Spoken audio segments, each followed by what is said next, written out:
Punong-puno ng hanas ang isang road manager sa ilang housemate ng Pinoy Big Brother Celebrity Collab. Nakatrabaho ng alaga niya ang ilan sa mga ito na sumikat naman talaga pagkatapos ng reality search. Ang dami na nilang fans na ang iba nga ay sumugod pa roon sa location ng kanilang taping.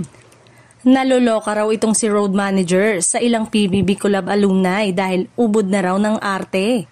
Konti na lang daw ang magkaka-attitude na ang ilan sa kanila. Kilala naman daw niya ang karamihan sa kanila na ang babait naman daw nung hindi pa sila nakapasok sa bahay ni Kuya. Ngayon daw ay iba na kung umasta, feeling super sikat na raw. Kagaya raw sa taping ng isang weekly show, nagkasama itong ilang taga PBB sa alaga nitong road manager.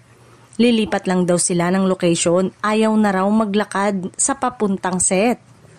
Tanaw naman daw ang location na hindi naman kalayuan at kayang lakarin.